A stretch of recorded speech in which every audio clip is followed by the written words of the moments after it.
Welcome, everyone, to another episode of the Pelvic Health and Fitness Podcast. Today, we are honored to welcome fitness coach Traci Townsend. Traci is an online fitness coach who helps women over 50 who think that they are too busy, too out of shape, or too old to start their fitness journey. Her online group programs and her individualized one-to-one coaching emphasize strength training and movement to help women become stronger, more fit, and more capable of doing all the things that they want to do and need to do. Traci believes that fitness is for everyone and meets women where they are at so they have a successful fitness journey and establish lifelong fitness habits. Love all of that, Traci. Thank you so much for joining us. Thank you for having me, Rhonda. Yeah, so excited to talk with you, Traci. You are killing it on Instagram, which we'll get into that to follow Traci later on. But can you tell me a little bit more about yourself? Tell our listeners a little bit more about yourself and what got you into the world of fitness coaching? Yeah, sure, absolutely. So I was originally, and I am a retired educator. I should start there. I'm a retired educator, 33 years. I was Wow. in public education, K-12. And so that was really an amazing experience. 33 years flew by just like that. Wow. And I thought about what I wanted to do next, right? And so I've always enjoyed fitness for myself. And when I turned 50, 50 is like the magic number. I don't know. But when I turned 50, I decided that, knowing that fitness was always important, but I really realized how important it is to us, especially to women over 50. So anyway, when I turned 50, my interest in my personal fitness took off. And then I realized I think I can help other women like me become more fit and more healthier and stronger. And so Fitness with Traci was born. Cool. And when was that, Traci? That was actually 2 years ago in April of 2021. Very cool. And so did you start by posting on Instagram? Is that how you started it all? Really, that is how I started. I started by posting on Instagram. I got an Instagram account and I saw really right other business owners doing it. And I said, I wonder if I can do this. Started there and I've just been going since then. Amazing. And so, for those of you, we've talked about the Movement Maestro on the podcast before, but Shante is the leader of that group program. And yes, Traci and I know each other from that. Right. And so inspiring following all of those business journeys and just seeing all the different realms of business, online business that there can exist. Right. And so, I think this is such an amazing niche that you have, Traci. So, I would like to just touch on what do you think? Did you take anything that you learned as a teacher in your years of education to bring that into your coaching? How does that sort of parallel in your world? No, that's a really good question. I think I did, and maybe not intentionally, but because I was an educator so long, it just sort of happens naturally. And basically, it's about helping people by meeting them where they are. Yes.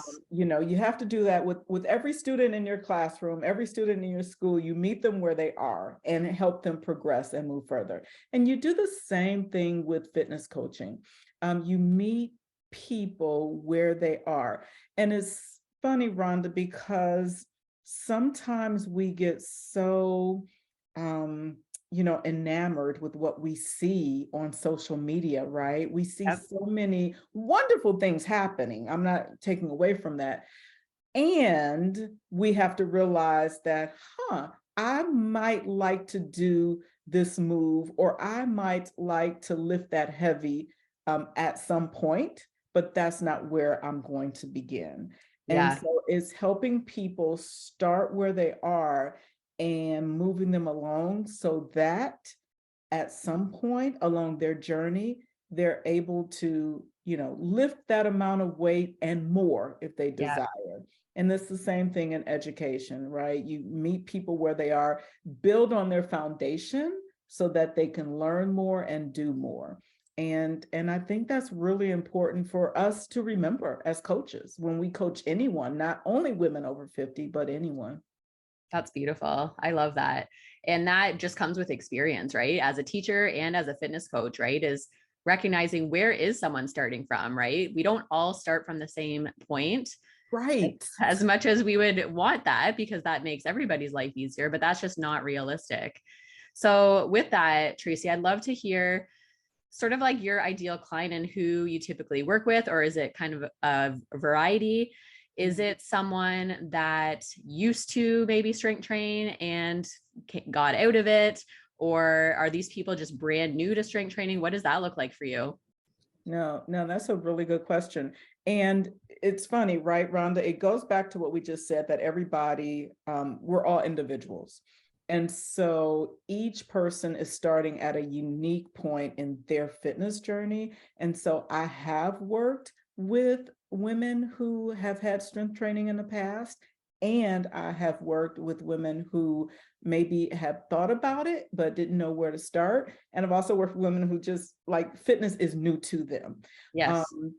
It's interesting how many women 50 and over really don't have a background in fitness and movement and strength training. They haven't done anything. And so I've worked with women who are starting fitness for the first time in their lives. And that may look like them going on 10-minute walks every day. Yeah. Because if you haven't done anything to this point, then a 10-minute walk for someone like that is amazing. Like, Yeah. right? That's like 10 minutes more a day than they have been doing. Yep. Whereas someone else may start at 30 minutes of walking. Whereas another client who has experience may begin with lifting heavier. They may be doing squats, a goblet squat with a 25-pound dumbbell and is ready to move up to 35 or 40. So I've worked with women along the spectrum, and I think the important key is to talk with people to figure out where they are, listen to them to know where they want to go, right? Yep. And then to help them really get to their point. And it's a journey, so there is Yep. no rush. Like, Yep. just because we're over 50 doesn't mean we have to hurry up and do it. Yep. Right? We can take our time and enjoy the journey. Plus, you want to do that also because you want to stay healthy along your journey. You don't want to rush Yes. in and do too much at one time. I love that. And so many parallels. So Dana and myself are in the postpartum fitness world. And yes, I'm hearing so many parallels, right? So very similar. A lot of my clients just want to rush right back into it, get Yeah. to this point that they see examples online. And yes, and like the all or nothing mindset I talk about all the time, right? Where similar to you, some people postpartum, just starting with walking is more than enough for their body. Right. But we've been conditioned to think that, well, that doesn't count. That's not enough, right? That doesn't count as a workout. Right. But for sure it does, right? Again, meeting our own bodies where we're at too is a skill, right? And I think that's what it sounds like you as a coach are really good at, is kind of just helping people understand, yeah, where they are and where they want to go. And the fact that, yes, it doesn't happen overnight. It's a journey, right? It is a journey. And, the thing about it is your journey, it may have ups and downs. Your journey may have, peaks and valleys. It's not a straight line. It's not always easy. Yeah.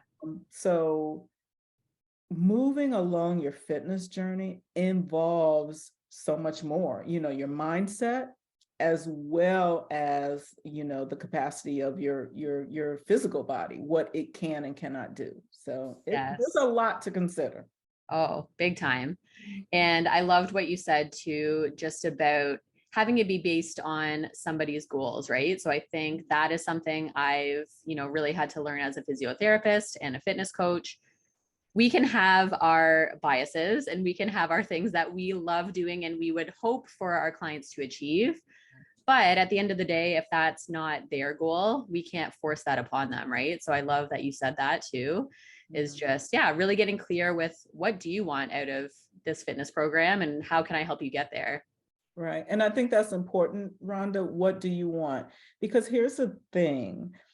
When women come to us, right, whether it's your clients who are postpartum, whether they're my clients who are over 50, they're coming to us for a reason. Like they want to do this and they just need to know what is the best way for them to get started and to keep going. Yeah. And I think that's key. It sounds so simple, but women want to feel better and they want Yes. to be healthy and they want to be fit and active. And I think if you just keep that in mind, that helps you serve the people who come to you. Yes.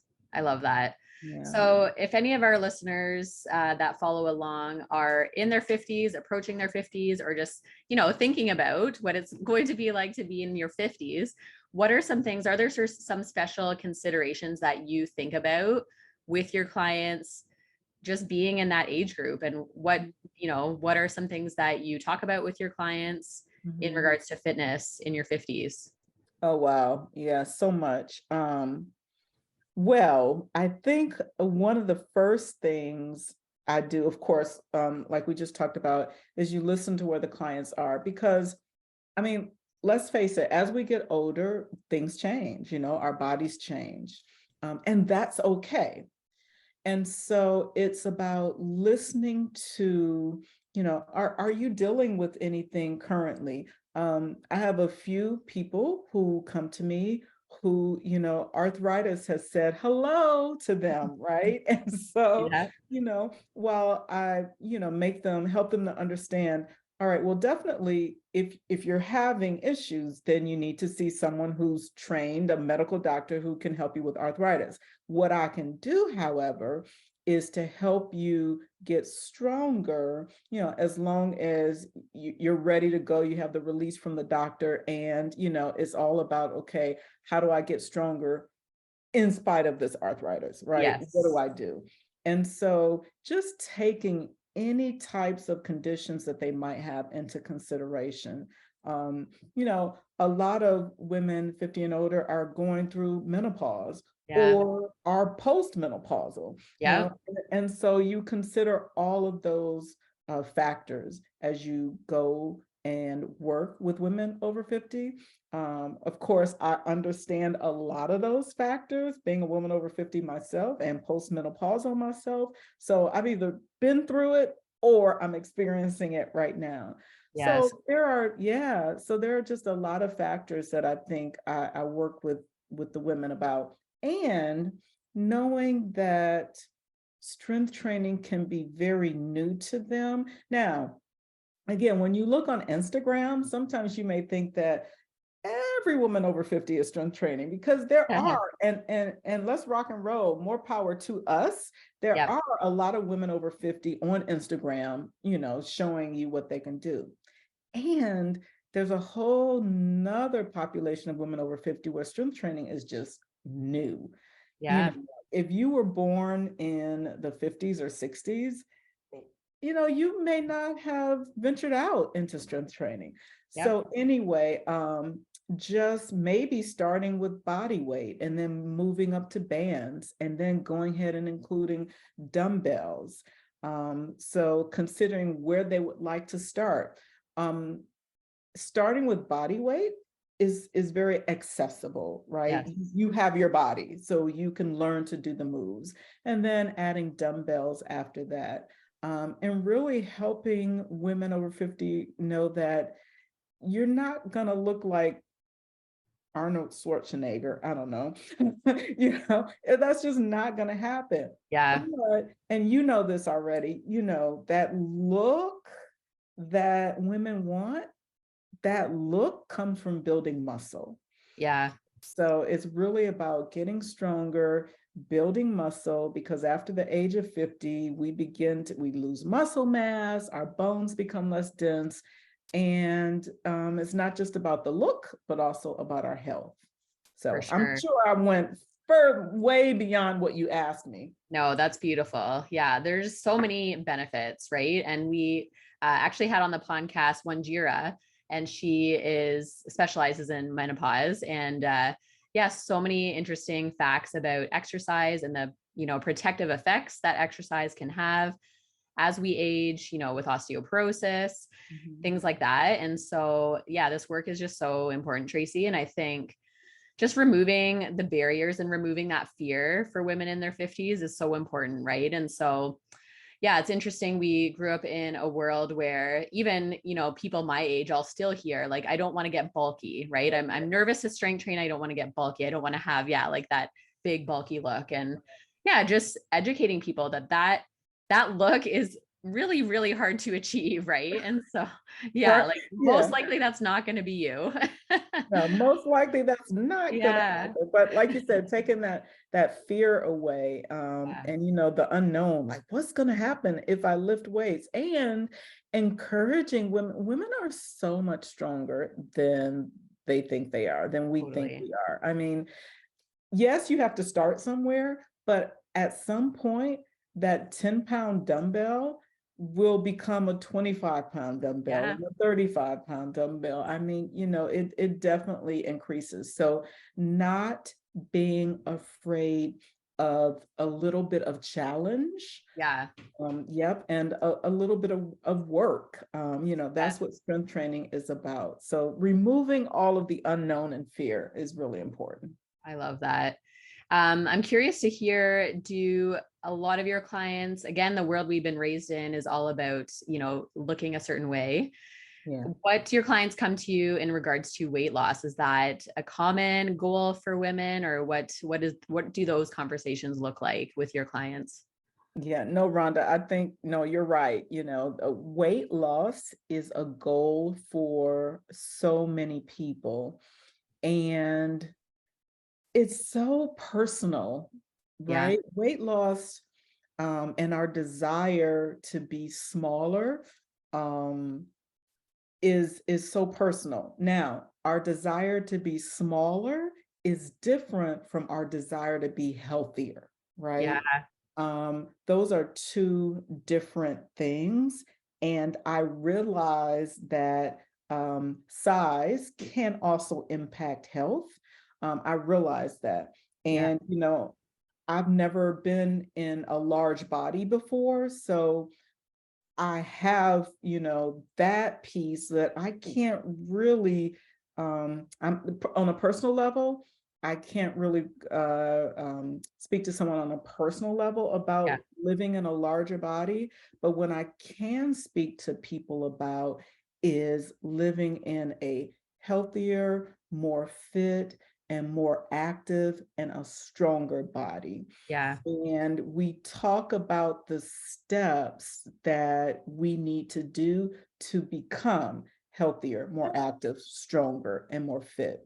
And that's the direction that I like to take the women who come see me. I like to take them in that direction. And when they go in that direction and focus on their health and their strength and the movement and their physical activity, they realize, wow, I didn't know I was able to do this. Like Yeah. they realize so many things about themselves that they hadn't because they had been focused on weight loss for Yes. so often. So I think just separating, weight loss for health reasons and weight loss just because we want to be smaller in the body that we're in, if Yeah. that makes sense. That makes total sense. Yeah, I think that is something I, had to work through myself too, is exactly separating weight loss from health, right? So exactly what you said, there are components of, living in a larger body that might contribute to poor health outcomes, but I think not as much as what we've been led to believe, right? I think we've been Mhm. led to believe that yes, larger body equals poor health. Correct. That's not necessarily the case, right? And so I say to my clients, like, we can understand that someone existing in a small body can be unhealthy, right? We understand Yes. that. We can Yes. conceptualize that. Yes. We have a hard time conceptualizing someone that lives and exists in a larger body can be very healthy. Right. That Right. right there. So yeah, like everything you just said, focusing on what we can somewhat control. And there are a lot of uncontrollables. Yeah. But yeah, working on all those health promoting behaviors, getting active, getting strong, getting fit. Yeah. If weight loss happens as a byproduct, that's great, but it might not, right? And you still will be healthier, Right. even if your body doesn't change. Right. And if when you say if your body doesn't change, and we know though, when you walk and become more active and become more fit, your body is definitely changing. It Yes. may, right? It may Maybe not. not visually, but yes. Correct. Yeah. And so Yes. that's the thing right there. It's like doing things that you know will give you a better life, a healthier life.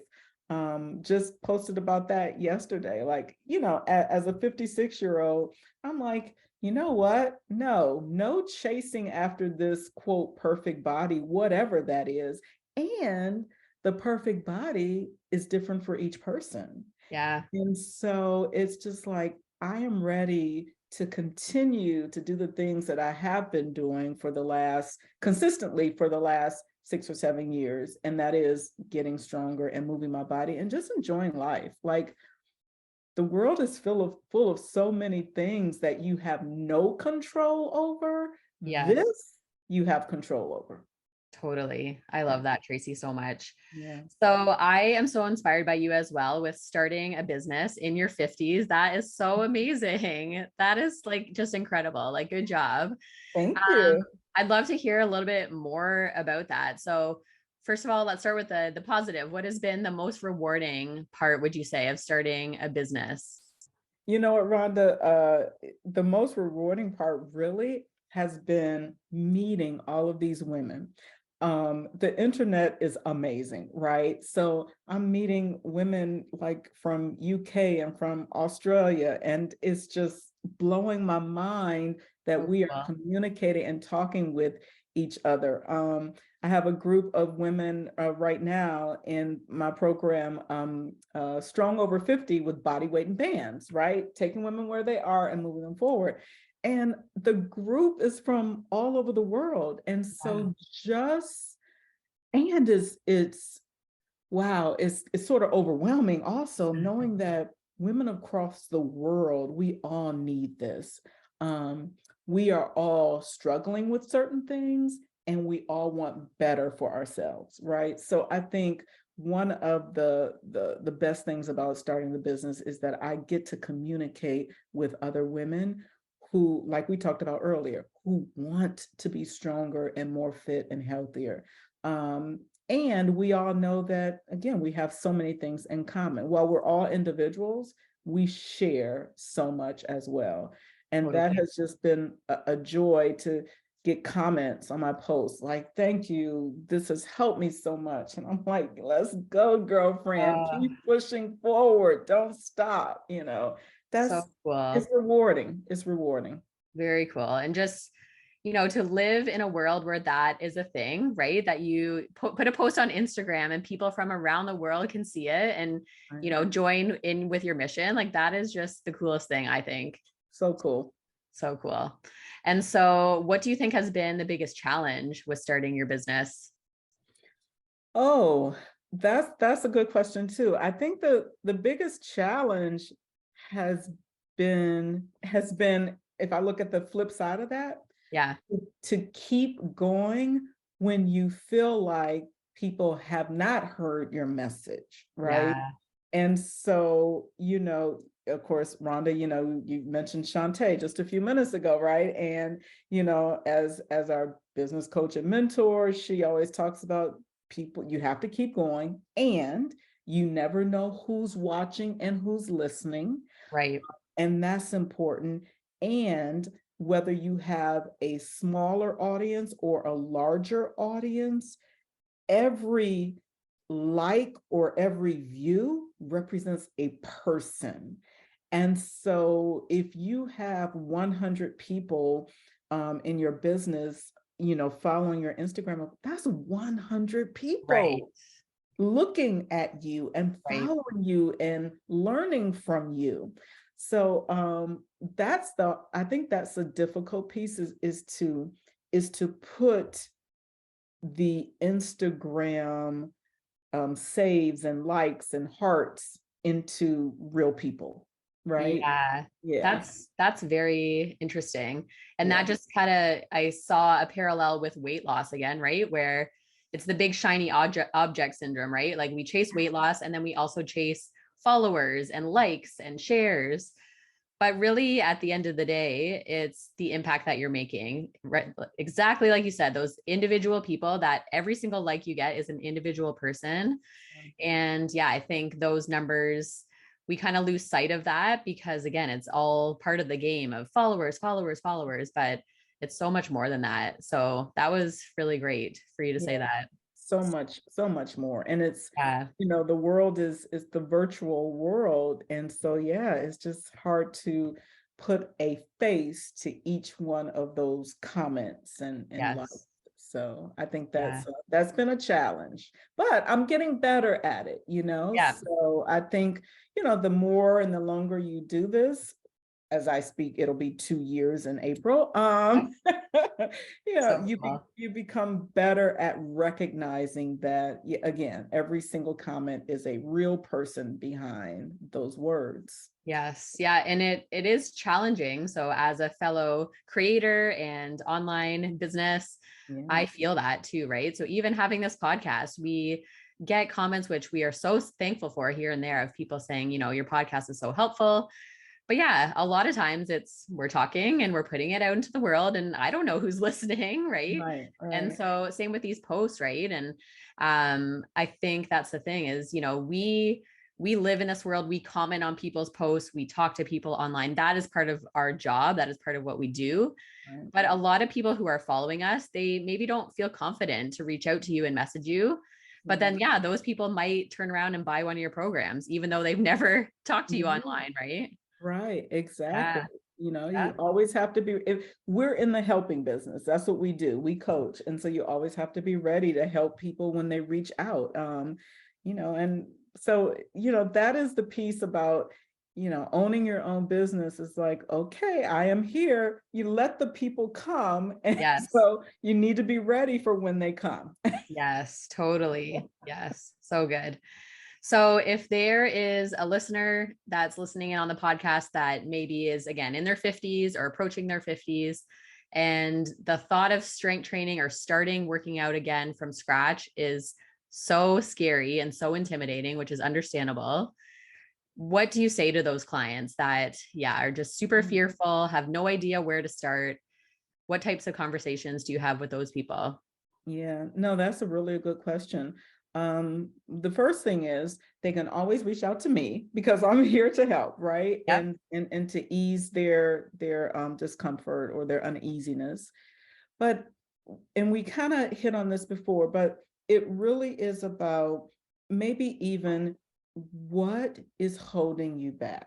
Talk about what is holding you back. Are you fearful of something? And what are you fearful of? You know what? Sometimes people are not fearful of doing the act, right? Of working out, but they could be fearful of not succeeding or, Yeah. not having that success that they're looking for. So not knowing how to start. So it's really about what's holding you back. And then once we find out what is it that's preventing you from starting, okay, well, let's address it and let's move forward because that's really what it's about. We can't allow something, and I'm not saying it's easy, please, but we certainly don't want to allow a factor to prevent us from, again, becoming the healthiest, strongest person that we can be. So Yeah. breaking that down and then just saying, hey, if you want to start at home, start with walking. If you want to start at home, start with a body weight or bands. If you want to go to the gym, please do that. That is an option. There are personal trainers in the gym that will help people, right, become more accustomed to the machines and programs that work for them.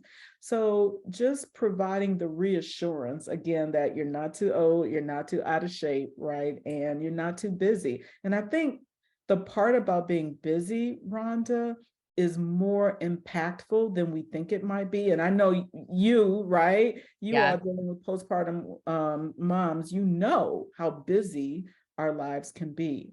And so it's about, I know you're busy, even taking an assessment of your time. Where's your time going? Have you ever thought about, like, have you ever looked at it and mapping out where the time is? And if you have 10 minutes, don't poo-poo on 10 minutes. 10 minutes is great. Let's do a full body workout in 10 minutes, body weight workout in 10 minutes. Go outside for a walk for 10 minutes.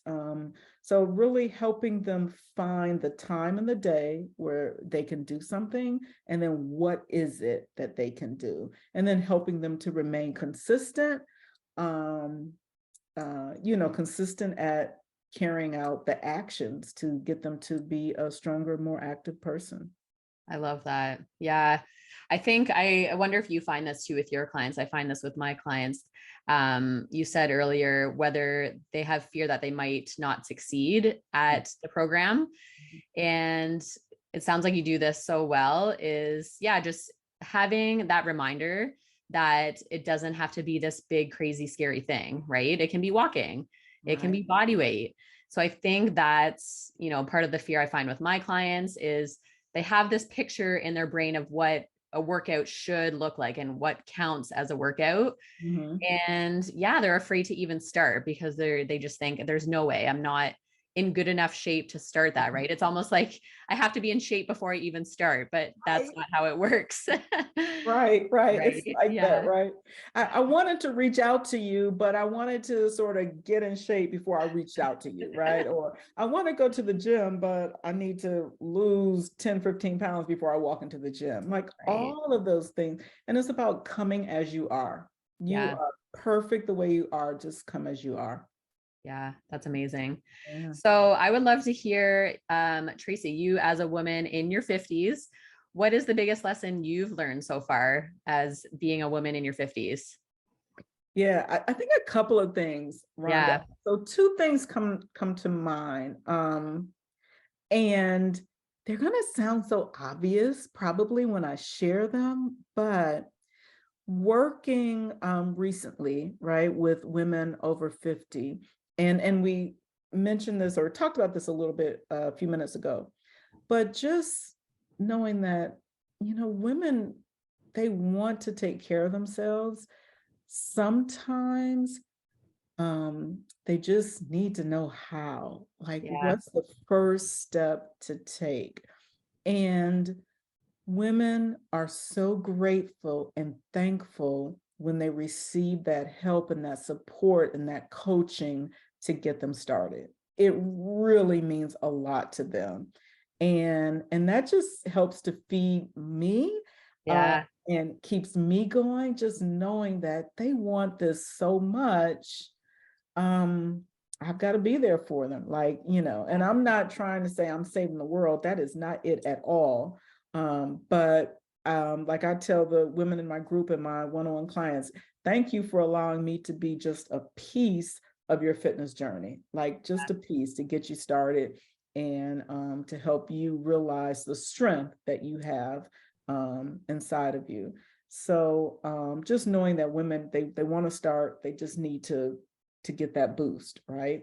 And then the other one, like as a woman in my 50s, I just now, I kind of do what it is I want to do now. I just kind of think, well, some people are going to like it and some people may not like it. And if you're moving in a direction that is helpful to others, and sometimes you have to put yourself first, is helpful to yourself, then that's the direction you need to continue moving in. And it may not make everybody happy, but you have to do what's best for you, what's best for your business, what's best for Yeah. your family, and just keep going. And so I tend to care less about other things now.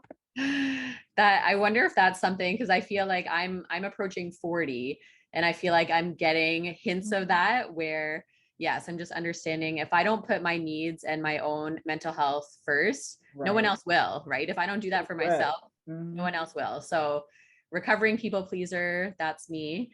And yes, owning a business that I have to face that head on every single day, right? Yeah. So I look Yeah. forward to being in my 50s where maybe that comes a little easier. Think it will. I think it kind of does. I mean, and Yeah. plus you're kind of on the other side. You're like, look, you know, the time is important. It's time for me and to do things that I want to do. And so I think that those are two things that I just have come to realize as I go through this thing we call life. Yeah. So cool. I'd love to know, do you miss teaching? Do you miss that side of things? Oh, that's a good question. Okay, honestly, no. Honestly, no. Yeah, that's Honestly, okay. no. Honestly, I I know a lot of teachers. I have a lot of family members that are teachers, and it's a yeah, hard role. So, it is yes. very hard, Rhonda, and it's such an important role. I will take the time right now during your podcast right now to step into education and say we need to respect our educators much more than how we do right now. They work so hard day in and day out. Educators take work home with them every Yes. single night, the weekends and Sundays as an educator. Oh my goodness, it's just like it's tough. And so, Yeah. but we do it because number one, we are building our future as educators. We're building our future, and the children need us. So it is a tough job. I enjoyed my 33 years. I was a high school teacher, a high school assistant principal, middle Oh, wow. school assistant principal, and a middle school principal. And Cool. I enjoyed every bit of it. And I'm just thankful for those educators who are still teaching and helping and growing our children. So, okay, that's my education Love piece. it. Yes. 100% so much respect for teachers. It's, yeah, not an easy role. So, yes, thank you for the time that you did put in, Traci. You're welcome. Yeah. So, is there anything else before we wrap up that you would love to leave our listeners with? Any last little tidbits of advice that come to mind, or do you think we kind of covered everything? Yeah, no, we've covered a lot, Yeah. Rhonda. No, just sending encouragement to all of the women out there, and especially my over 50 women to get started. It's not too late. You're not too old. You're not too overweight. And if you think you're too busy, reassess your time and find some time for yourself. It's really important. Love that. So, Traci, if people are interested in learning more about you and your business and how to work with you, first of all, what is your Instagram handle? Fitness with Traci. Okay. And I'll put all this in the show notes too, so people Okay, can yep. follow you. Fitness And with how Traci, all else? one word. Love it. Traci with an I. Yes. Yes. And how else can people find you? They're welcome to visit my website, which is also fitnesswithtraci.com. Lots of information on my website there. And if they want to reach out, they can email me at traci@fitnesswithtraci.com. Love it. And what programs do you have on the go right now, Traci? Yeah, right now, well, my one-on-one online coaching is always there for anyone who wants to reach out about that. Just providing some very individualized programs for women who want to begin strength training and really get stronger. And then currently I have a Strong Over 50 with Bodyweight and Bands going on. That is a group program. And Rhonda, I'm planning something for the spring. So everyone stay tuned. And yep, stay tuned. And hopefully if this upcoming program piques any interest, then we'll go for it. And like I said, always there's the one-on-one available for people as well. Amazing. So yeah, stay tuned. Check out Traci on Instagram. Lots of exciting things coming. Thank you so much, Traci. You are such an inspiration and helping so many people get fit and strong over 50. And that is just so amazing. Thank you, Rhonda. I am so glad to be here. Thanks for having me.